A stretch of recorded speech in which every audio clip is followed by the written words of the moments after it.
Hello, my diamonds, my TikTokers, and my Teletubbies, Sheila True Love.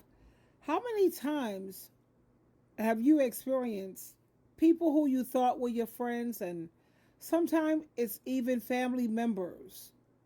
And as sad as this, it is for me to say, but you even have family members who sometimes they are jealous of you. They don't want other people to like you. They try to, I don't know, tear you down to make themselves look good or to try to not take accountability for the choices that they've made. And that, it's one of the saddest things in the world to me. But my thing is, anytime a person is willing to listen to just one side of the story without having the other person there to defend themselves, I personally see that person as a jackass. I don't know. What do you think? Let me share some videos here. Red flags in your family, your own family will be jealous of you.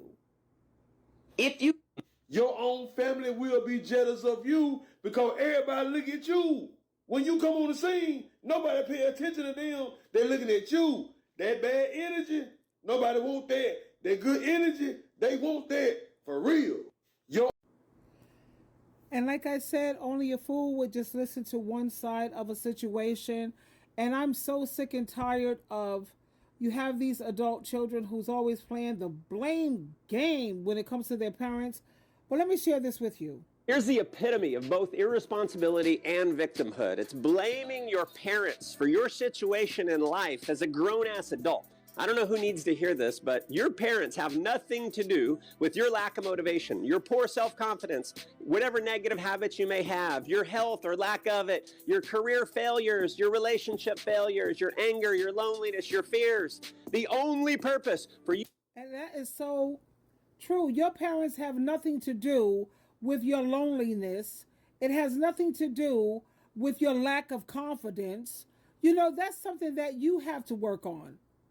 And you have a lot of these children, these adult children, who want to blame their parents because people only want to play with you, but they never want to stay with you.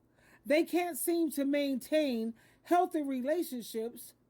And instead of them looking internally at why they can't why they can't keep relationships, one is your ego, two is you refuse to listen, three, you lack humility, four, you're arrogant as all hell. Like me, I have three of my confidants. We've been friends for over 40, this year it's going to be 47 years. Now, when you have adult children who can't seem to maintain relationships unless they're paying for everything, unless they're, being nice and what have you, you can't blame your parents for that. Like I have family members who I keep trying to tell them, look, people have good intuition too. They can see straight through you. They can see that you're fake, you're phony, you're this nice person. Nice people are not good people. I think people want to keep people in their life when they feel that you are a good person and you are a kind person. And number one, when you're genuine. Don't you ever get it twisted that people can't see through your mask. You're fake, you're phony.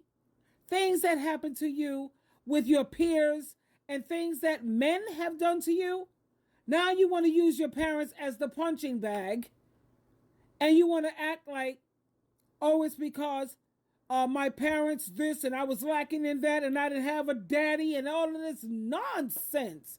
The problem is mainly grow up, and you can tell when you've matured because you're no longer a people pleaser. You no longer need external validation.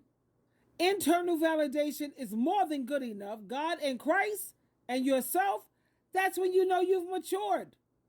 Stop blaming your parents and with all of these exaggerations. But like I said, only a fool is going to believe one side, when you listen to one person's side of a situation, but you didn't hear the other person's side. Let me continue. Blaming your parents is a totally irrational justification for your own shortcomings. And as long as you continue blaming your parents, you will continue in the same cycle of insanity that you've been on. The only person responsible for where you are in life is you. And until you take 100% responsibility for your life, you will remain 100% powerless to change. See, power comes with responsibility. Victimhood comes with blame. Choose to be a victim or choose to be powerful. It's your choice. And he is so correct when he said you can choose to be powerful or you can choose to be a victim. Me, Sheila True Love, never a victim, honey. I am a warrior and I'm a survivor. And even to this day, I never sit around and act like, oh, what happened to me in my childhood? That's why I can't seem to get I'm almost ready to curse here. I can't seem to get my act together because of what happened to me in my childhood. And I'm still in my freaking 40s crying about I need a daddy. And if I would have had a daddy, everything. What? Do I even understand things like that? I really don't. I just don't. But you're going to have a lot of people, family, friends, just people in general who don't want to take accountability. They don't want to own the fact that you're in the driver's seat now. You're in charge of your life now. You can't keep blaming your parents. Your parents had their own trials and tribulations that they were going through. Illnesses, depression. I had endometriosis for like 9 years, honey, and then I had a hysterectomy at a very early age. So that put me into an instant menopause. And I was not at my best, granted. But at least I own it. As long as you have a parent who's willing to apologize, acknowledge it, and repent, and they're willing to right their wrongs, cut that blame game nonsense. And the thing is, grow up and let go of your ego. Stop. Here is a little factoid in life. Every parent does something wrong. And hopefully you will be a parent one day and you will realize how true that is. There is no such thing as a parent who had no ill effect on a child.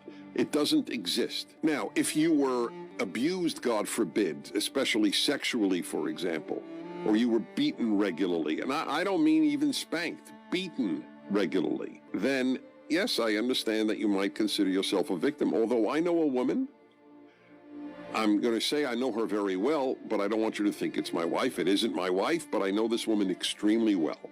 She was abused sexually by her father. And even she, to her amazing credit, she decided not to regard herself as a victim. And this woman has a very upbeat personality. She chose, and by the way, that's the key word for everything in life. We choose. You choose whether to see yourself as a victim. You are not necessarily objectively a victim. You have chosen to regard yourself as such. It's my fucking mum, it's my dad, it's my sister. No. They did the best that they knew how with the skills and tools that they had, and they give you everything you needed in order to get the life that you have, as long as you learn the lessons.